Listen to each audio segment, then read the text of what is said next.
Hi, welcome to West Coast Stackers. In today's video, we'll take a quick look at a European coin that's a good alternative for stacking and collecting. And as I said in my previous video, I stack generic silver because it's a great value and I can stack more generic than government coins. But right now, silver spot prices are on the dip and you can buy a Philharmonic coin for about $27. Philharmonics are a great value that you can add to your stack that won't cripple your budget. They also have an incredibly rich history we'll talk about today. Stick with us, we'll make a whirlwind history tour that I promise you'll enjoy. So hang tight and we'll be right back.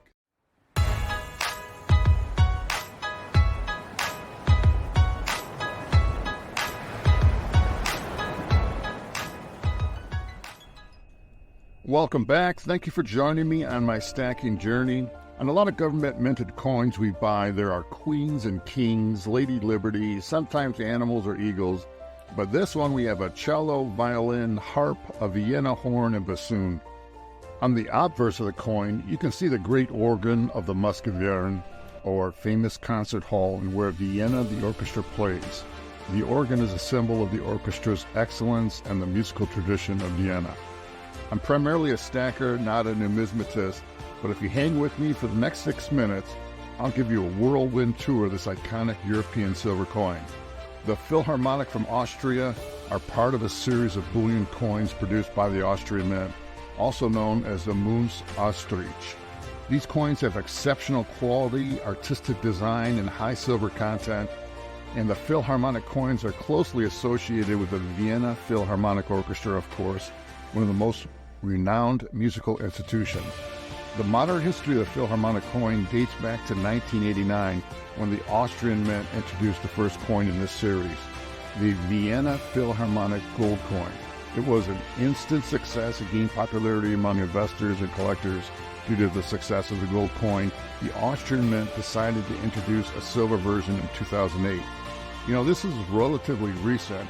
Remember, the U.S. Mint minted the U.S. Eagle in '86, the Brits, the English Britannia in '87, the Canadians, the Maple in 1988.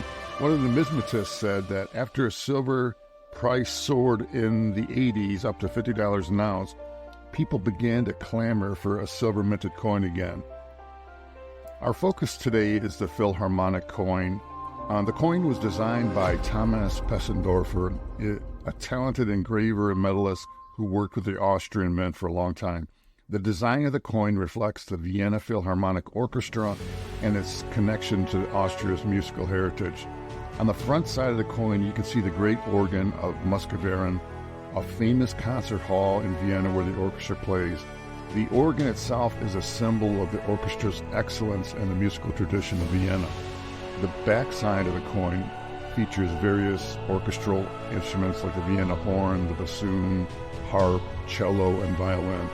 These instruments represent a different section of the orchestra and highlight the theme of music and the arts. You know, the Philharmonic coin just showcases the great organ on one side, a selection of instruments on the other, just captures the essence of the Vienna Philharmonic Orchestra and Austria's rich musical heritage.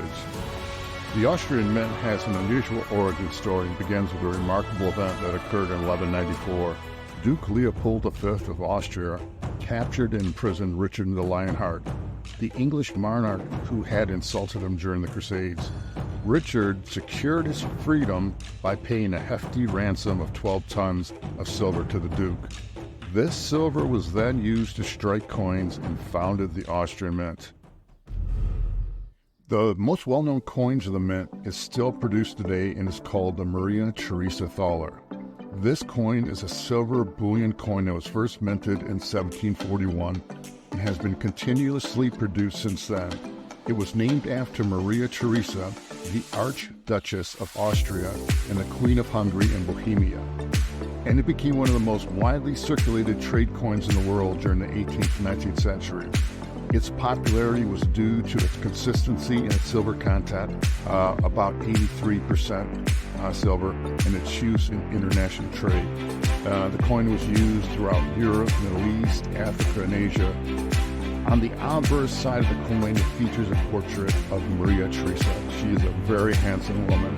while the reverse side depicts the Habsburg double-headed eagle with its various shields and crowns.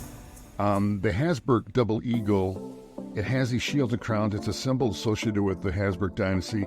It represents their powerful rule over the different regions. The double-headed eagle signifies their authority over both eastern and western territories. The eagle holds multiple shields while it presents different places under the Habsburg control. The eagle also wears a crown showing their royal status and control over the vast lands, and overall it represents the Habsburg's grand empire and their position as rulers. Although Maria Theresa Thaller was originally minted in the Vienna, Austria, it was struck in other countries as well, Milan, Rome, Brussels, supposedly under license.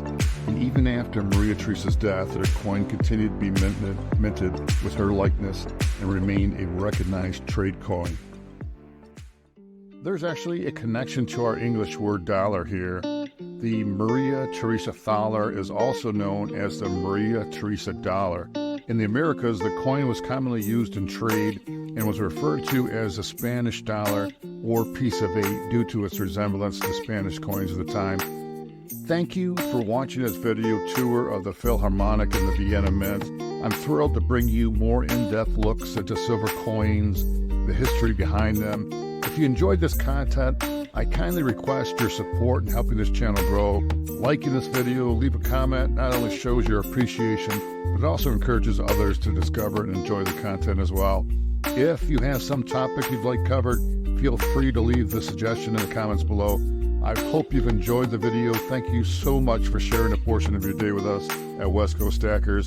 Continue stacking, stay vigilant, and remember the freedom to invest is a fundamental right that we must protect.